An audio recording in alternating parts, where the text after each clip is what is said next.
All right, hello everyone, and thank you very much for joining my session. Last couple of days, we heard some amazing updates on dbt Fusion, AI agents, MCP servers, and we talked a lot about technology. However, today I want to tell you a story that goes beyond technology, looking at how you can position your data team to make the most out of those exciting tools. In 2023, we had spent more than 1 year migrating to a new enterprise data platform. And one of our stakeholders asked me, why are our dashboards worse than before? During my talk, Building Bridges, how Roche GTM used dbt to earn stakeholder trust, I'll tell you how we went from this disheartening feedback to being a critical resource required for business continuity. My name is Aleksandar Kirilenko, and I'm a managing consultant at Analytics 8. Analytics 8 is a consulting company that helps clients make sense of the infinite data landscape. For the last 3.5 years, however, I've been helping Roche scale their go-to-market platform to multiple countries. Today, I'll tell you more about our journey and the challenges we faced along the way. So, data quality and trust are not the most exciting topics we have at the Coalesce this year, and I mean, that's normal. But if you are here, you clearly understand why this matters. And if we look at the data from the State of Analytics report, we can see that GenAI adoption has reached 80% last year, but at the same time, data quality issues remain the biggest problem for data teams. And of course, with what we saw the last couple of days, GenAI adoption is probably just going to increase and reach 100% sooner rather than later. But I don't think data quality issues are gonna become any less of a problem for data teams. We're stepping into a territory where we need to empower AI agents to make business decisions. And I want you to ask yourself this question. If business users don't trust the data we provide them with today, how do we expect those LLMs to make trustworthy decisions tomorrow? At Analytics 8, we believe that AI is only as good as the data behind it. And we have seen how lack of trust in data is slowing down AI adoption across many organizations. All right, with the increase in AI use cases, nowadays I think it's easier than ever to get leadership approval for your data initiatives. But without end users' trust, this leadership approval doesn't really matter. And to get end users on board, we need them to trust our data. After all, if we improve the data quality, we will get almost there, but if the data is correct, then the business should trust it. But it's not always the case. It might be the case for a couple of dashboards and a small data team. But what about a multi-billion company building an enterprise data platform that's supposed to serve thousands of users worldwide? We often complain that business users don't trust our data. But do we ask ourselves, do business users trust our team?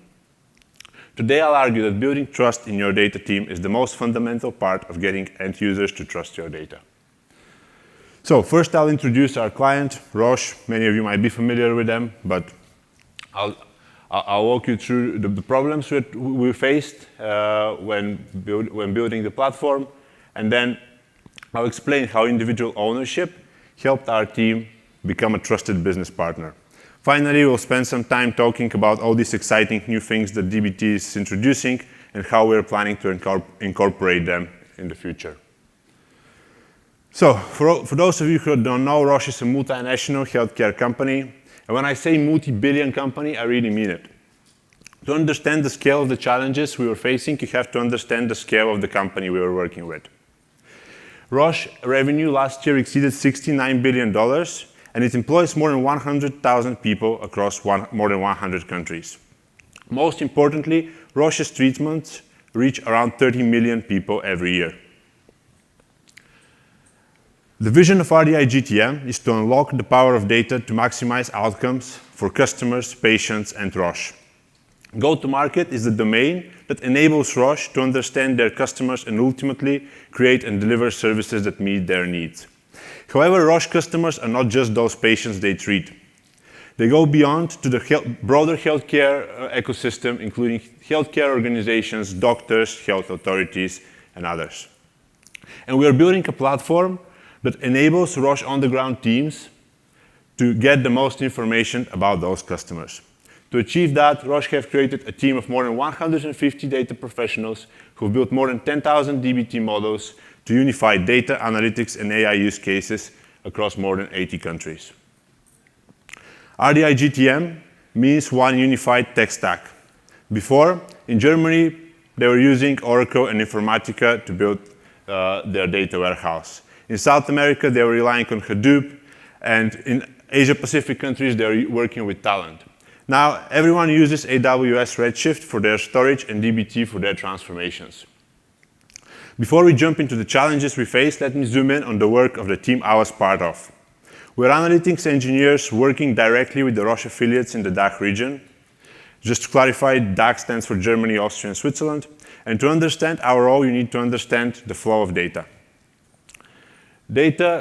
We combine internal and external data sources into the global data platform, where we use Data Vault methodology to create source data products. Source data products help us get from the source-specific tables to domain-specific fact and dimensions.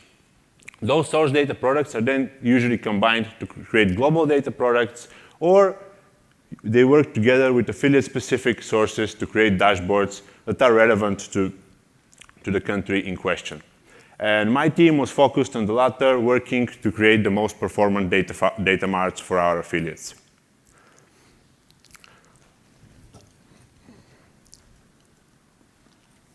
I can dedicate probably an hour just to speak about the challenges you face when building an enterprise data platform, but today I'll focus on just the challenges my team faced. So first, we had a difference in perception. When moving from Informatica to Oracle, and Oracle to AWS and DBT, we saw a move from ETL to EOT. We saw a move to the modern data stack. But what the business saw was a move from one dedicated person who knew everything about their data and could handle any ad hoc request to a complex and somewhat faceless team. Distributing ownership across the data mesh meant that our end users felt a loss of control.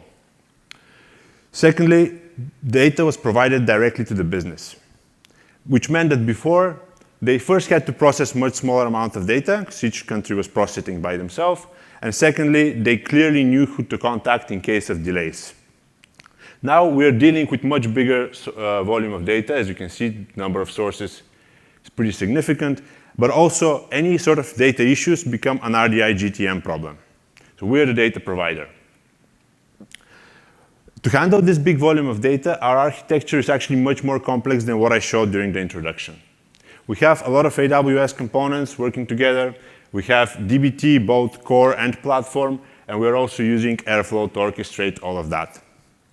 And this complex architecture means there is many points of failure. Here is an example of a root cause analysis done by one of our data engineers after the pipeline failed one morning. The issue was that GitLab-hosted packages were not reachable. To which I asked, isn't this the same thing that happened last week? Why are we having this problem?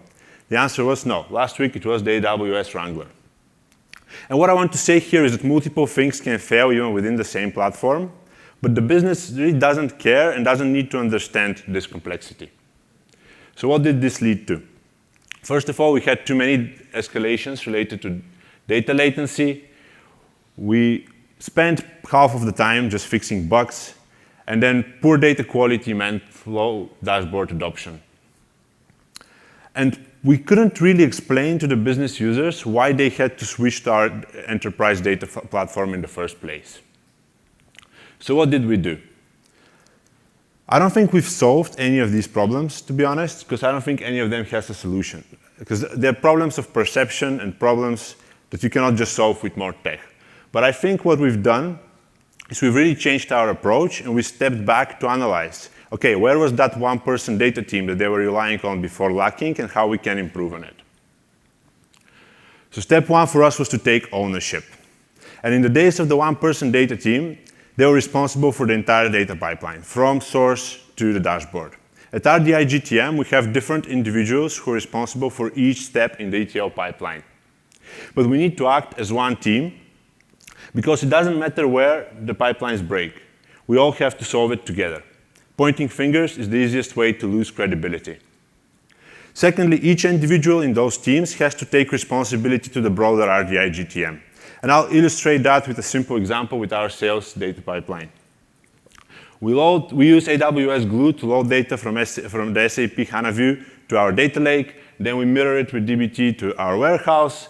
And then we create affiliate-specific transformations before loading the data into the dashboard. At each of these steps, we test the data for different things. And we have different individuals monitoring those tests. So if an individual who is early upstream in the pipeline raises their hand, we have more time to fix the issues. Before, business would only notice issues once they hit the dashboard, while now we are able to fix them and find them much faster. We also embrace the culture of continuous improvement. One morning, our data pipeline failed, and we spent around 2-3 hours trying to understand what the issue was. And the issue was embarrassingly simple. One of our end users had put the wrong data type in the G sheet, so we had failure in one of the models. To battle that, we added data type tests to make sure we don't have to waste that much time deal with this kind of bugs ever again. And the message here for me is that it doesn't matter how embarrassingly simple or complex the issue that you're facing is, you have to learn and improve from each failure. The biggest improvement, however, came from improved governance. Before, there were too many tables, too many dashboards, and too many business object reports. Nowadays, every table must have a dedicated dashboard, and every dashboard must have a person who's responsible for it, and also a very clear purpose. Why have we created it? In one of the affiliates we were working with, we found 2,600 business object legacy reports. We asked, why do we have so many? The answer was, there was no answer, because they didn't know. So what we did was we just stopped and we were going to observe what's going to happen. No one noticed, and we didn't get a single complaint. Today, we have less than 10 Tableau dashboards that serve this affiliate, and the same business users who weren't checking those business object reports before are using those dashboards daily. Step 2, prioritization. To really help the business and earn their trust, you need to understand what matters to them most. And to understand what matters for them, you have to speak with the business users. Of course, we're data people, so we have to also check the data of how they're using our dashboards, how are they interacting with the data. And you can see here that Market Overview dashboard is the most popular dashboard in our German affiliate. However, if we simply follow the data, we'll miss the fact that an error with the daily sales dashboard would mean an escalation. Once we identified that the daily sales dashboard has the highest priority, we sat down with the business users to discuss what kind of data quality tests will make sense to them. We started from simply adding hygiene tests that will help us test whether source and staging layer models, whether data is indeed there and whether granularity is correct. This way we can spot errors early on and fix them quickly. We also added affiliate-specific business anomaly tests, which test things which are relevant just to that country and not to the global data platform. And finally, we also identified some statistical tests which help us catch outliers. An interesting example here is we have identified a 25% day-on-day sales increase threshold, which means that if the sales today exceed the sales from yesterday by more than 25%, the finance person of contact has to confirm if this is indeed expected. I'm a very big fan of the Test Smarter, Not Harder framework. As you can see here, I've used their drawings on the slide. Ooh, sorry, wrong button. But one thing I disagree is that nice-to-have tests should be removed altogether. We have clear guidelines how to distinguish between failures and warnings, but we're using warning tests to communicate with the business. We're creating more and more tests which tell the business, okay, there is something wrong at the source, but it shouldn't cause business interruption, so you just fix it better now than before it becomes a big issue. The old data warehouse took data quality for granted, and they were fixing any sort of data issues in the code. We're trying to fix data quality issues where they should be fixed, as high upstream as possible. As I already said, one of our biggest issues is data latency. And to reduce latency, we had to improve our pipelines. For that, we built a pipeline optimization checklist, which I'm not going to go into detail because I think the new things that happen with dbt fusion will make it a little bit, will make some of those steps irrelevant. But there's things which go beyond state-aware orchestration. All pipelines should have a purpose. You need to clearly distinguish how often and when you should run a given model. And finally, data modeling isn't going anywhere. No matter how state-aware the engine is, if you improve your data modeling, you're going to save money and time. So how did this help us? You can see on this chart here, mornings are the busiest on our cluster. And most of the affiliates have defined a threshold that all sales data must be in their dashboards by 8:30 a.m. So during the busiest time, we have to load the most important pipeline in our work stream.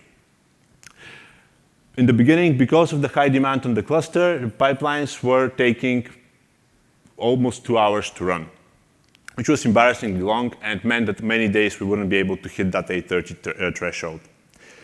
So we improved data modeling and materialization types, and we managed to bring it down to around 50 minutes. However, the biggest time saving came from realizing that by splitting our pipelines to run based on what kind of data they're processing, we can save even more time. This way, our morning pipeline got reduced to around 10 minutes, which meant even if we have problems, if we fix them fast enough, we're always able to provide the data at 8:30 a.m. So by focusing on technology and process, we managed to save 2 hours in our morning pipeline. Okay, step 3. And I think if we're talking about trust, this is the most fundamental thing you have to improve: communication. We're using inbuilt Slack notifications to notify us about any issues with our pipelines. But we've also created dedicated Slack channels where we resolve any type of issues as a team. Most importantly, we have to notify stakeholders about problems with the data before they even look at the dashboards. And to do that, we're using emails and chats where we explain what exactly the problem with the data is. We've created a system of notifying end users of potential interruptions with their data, and they should be aware that they should fix any of their Tableau dashboards. One of the biggest nightmares for all of us, however, is ad hoc requests. And I think by really focusing on how we communicate with the business, we managed to establish that level of trust that now they don't reach out to us with questions, but they create GitLab issues which we then resolve, which I think is a very big achievement for our team, because now we can focus on our work and not just get distracted with ad hoc requests. Finally, I want to talk to you about setting up service-level agreements with your data providers. As I already said, we want to sort any sort of data issues at the source.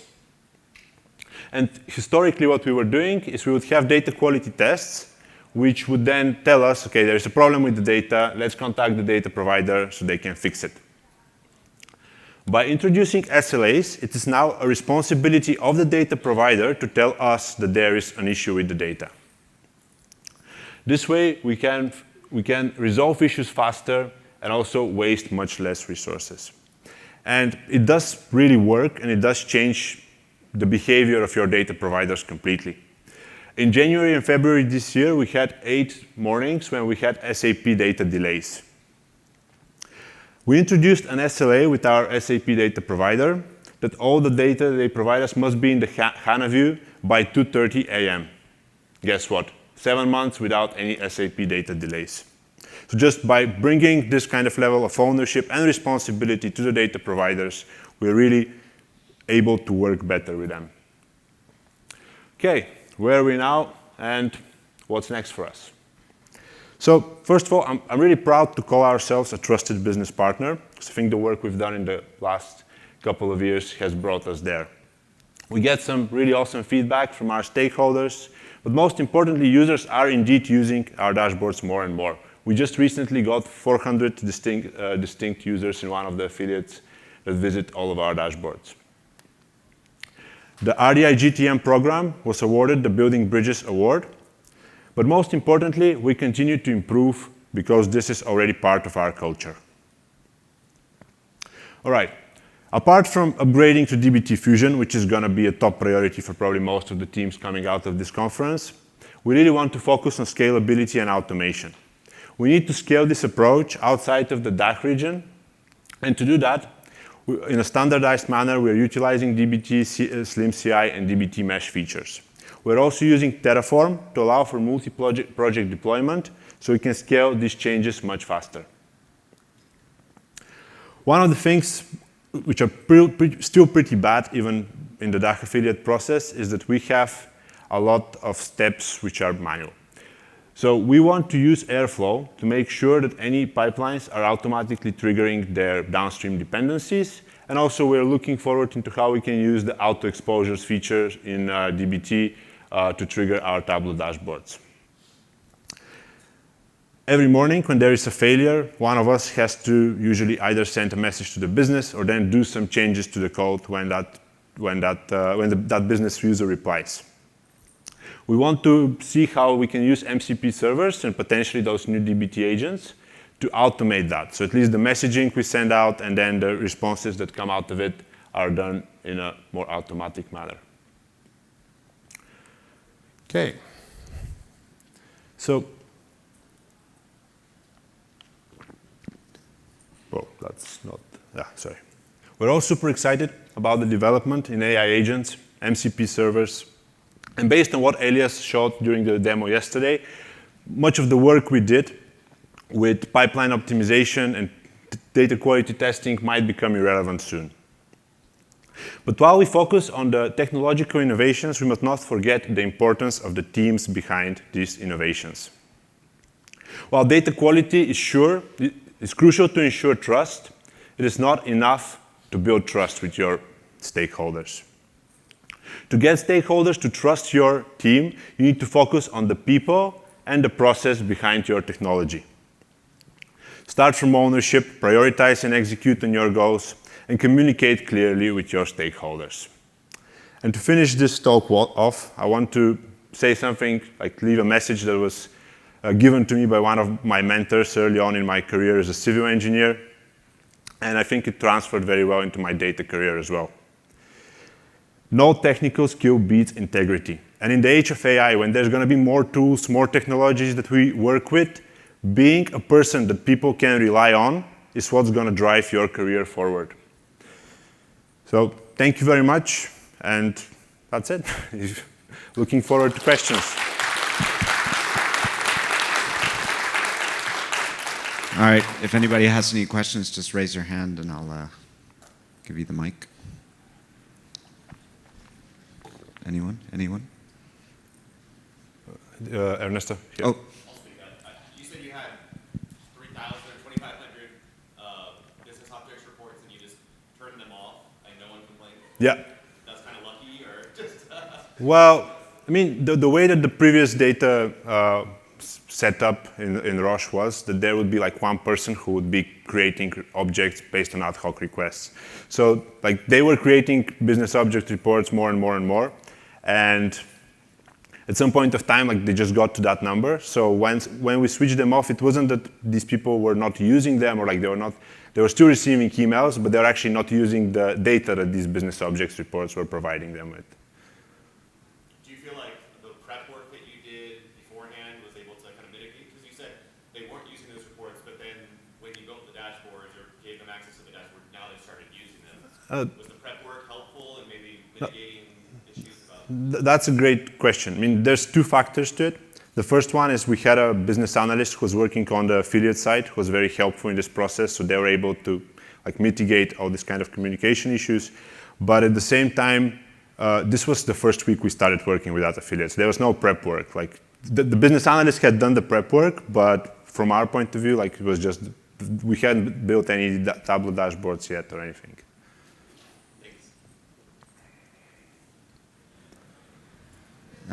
Here. Oh, I can just speak. So I have a question about the SLA. You mentioned that you have basically shifted the SLA responsibility from the data team towards the upstream data providers. But one issue that, in general, I experience is like, why does the data provider care about the downstream stakeholders? Because essentially, that's data team's responsibility for the data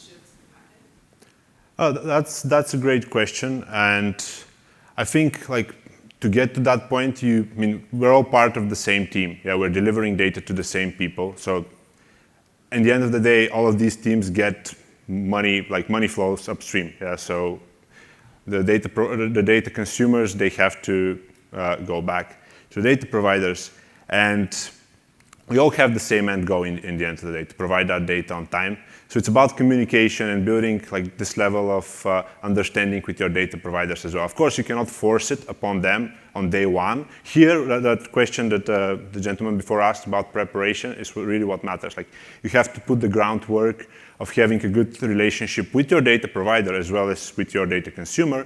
And then the data consumer also has the responsibility, because they're also interested in you providing the data on time. You have to interest them in also putting pressure on that data provider if they're reluctant to set up such an SLA. Maybe I can just ask, I think it's also important that you create this transparency. Sometimes if there's data issues, they originate by the data provider. So the pressure builds up from consuming directly to the provider. Right? So you should not always take the lead. I think it's important to create transparency and also build this SLA in place. Because at the end, I think everybody needs to take accountability of that process. Yep, that's a very good point.